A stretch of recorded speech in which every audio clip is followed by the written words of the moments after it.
Assalamualaikum warahmatullahi wabarakatuh. Perkenalkan, nama saya Niantika Intan Pratiwi.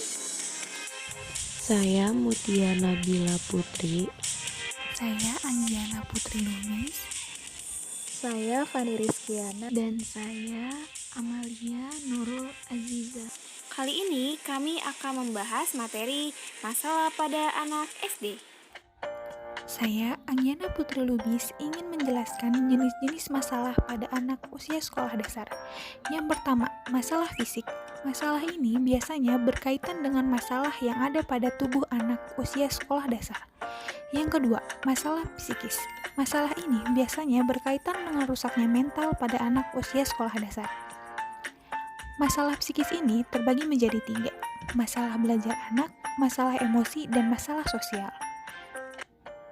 Selanjutnya, permasalahan fisik anak usia sekolah dasar.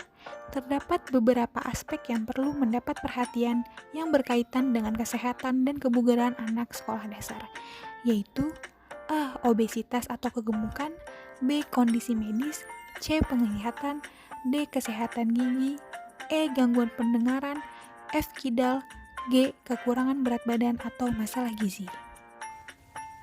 Saya, Mutia Nabila Putri, ingin menjelaskan tentang permasalahan psikis anak usia sekolah dasar, yaitu adanya masalah belajar anak. Yang pertama, adanya keterlambatan akademik. Yang kedua, sangat lambat belajar.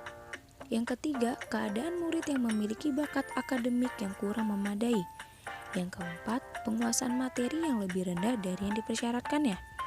Yang kelima, off-text behavior. Yang keenam, defensif pesimisme. Yang ketujuh, tidak adanya motivasi. Selanjutnya, adanya masalah emosional pada anak. Yang pertama, kebrutalan atau kedingasan. Yang kedua, attention deficit hyperactivity disorder atau yang disebut dengan hiperaktif. Yang ketiga, masalah stres pada anak. Selanjutnya, adanya permasalahan sosial pada anak. Yang pertama, ada pembangkangan. Yang kedua, adanya agresi. Yang ketiga, adanya bertengkar. Dan yang keempat, adanya persaingan. Saya Fani Rizkiana ingin menjelaskan tentang anak-anak bermasalah dan bentuk perilaku. Yang pertama yaitu rasionalis. Rasionalis ini dalam kehidupan sehari-hari biasa disebut memberikan alasan. Yang kedua, sifat bermusuhan. Sikap individu yang menganggap individu lain sebagai musuh atau saingan.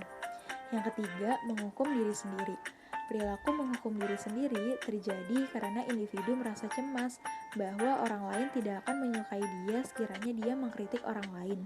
Yang keempat, represi atau penekanan. Represi ditunjukkan dalam bentuk menyembunyikan dan menekan penyebab yang sebenarnya keluar batas kesadaran. Yang kelima, konformitas. Perilaku ini ditunjukkan dalam bentuk menyelamatkan diri dari perasaan tertekan atau bersalah terhadap pemenuhan harapan orang lain. Yang keenam, sinis. Perilaku ini muncul dari ketidakberdayaan individu untuk berbuat atau berbicara dalam kelompok. Selanjutnya yaitu teknik bimbingan bagi anak yang bermasalah. Secara umum, ada beberapa teknik dalam bimbingan dan konseling. Teknik umum biasa digunakan pada tahap awal konseling. Teknik umum tersebut yaitu perilaku attending, empati, refleksi, eksplorasi, dan paraphrasing. Perilaku attending yaitu teknik mendekati anak yang bermasalah untuk menimbulkan perilaku positif seperti meningkatkan percaya diri dan mempermudah ekspresi anak. Selanjutnya yaitu empati. Empati ini kemampuan petugas bimbingan dan konseling untuk merasakan apa yang dirasa oleh anak. Selanjutnya refleksi. Refleksi, teknik untuk memantulkan kembali kepada anak tentang perasaan, pikiran, dan pengalaman sebagai hasil pengamatan terhadap perilaku verbal maupun non-verbal. Selanjutnya eksplorasi. Eksplorasi ini teknik untuk menggali perasaan, pikiran, dan pengalaman anak sebagai klien. Yang terakhir yaitu paraphrasing atau menangkap pesan adalah teknik untuk menyatakan kembali esensi atau inti ungkapan klien dan mengungkapkan kalimat yang mudah dan sederhana.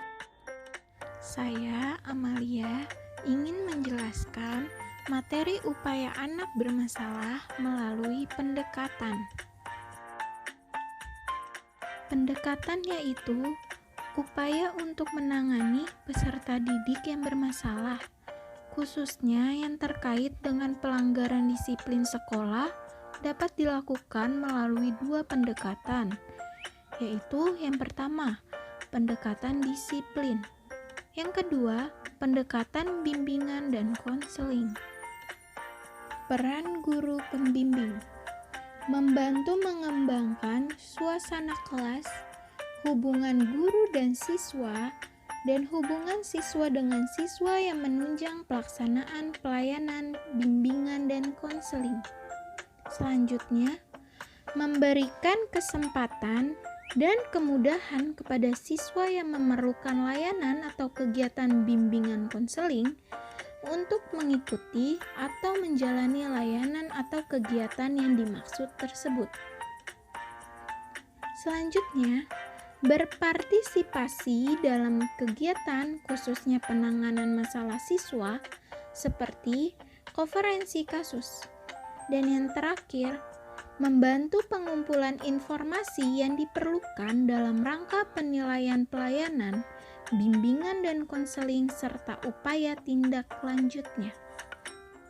Baik, selanjutnya saya Niantika Enam Pratiwi. Adapun aplikasi layanan bimbingan dan konseling. Ada banyak jenis permainan yang digunakan dalam jenis layanan ini. Salah satunya adalah role playing. Role playing atau biasa disebut bermain peran adalah salah satu bentuk pelaksanaan layanan BK yang biasanya diterapkan pada sekelompok anak. Anak-anak yang mengikuti layanan bimbingan ini bisa berperan menjadi apapun yang dia inginkan. Misalnya mereka ingin berperan sebagai seorang polisi, maka mereka bisa berseolah-olah memainkan sosok polisi yang sesuai dengan apa yang ada dalam pemikiran mereka. Misalnya, seorang polisi membawa pistol dan seolah-olah mengatur lalu lintas. Maka anak tersebut mampu menirukan. Dari sini dapat diketahui bahwa permainan khususnya role playing atau permainan peran adalah salah satu media dalam bimbingan konseling untuk membantu menyelesaikan masalah klien, khususnya anak-anak. Karena anak mungkin belum mampu mengatakan apa masalah atau kesulitan yang dihadapinya, tetapi dengan role playing ini anak memperlihatkan perilakunya. Dari situlah konselor dapat mengetahui masalah anak tersebut dan mencari solusi bagaimana jalan keluarnya. Bahkan tidak menutup kemungkinan masalah yang dihadapi anak dapat terselesaikan dalam proses role playing yang selama ini diikutinya. Baik, berikut adalah materi masalah terhadap anak usia sekolah dasar yang dapat kami sampaikan. Semoga bermanfaat. Kurang lebihnya mohon maaf. Wassalamualaikum warahmatullahi wabarakatuh.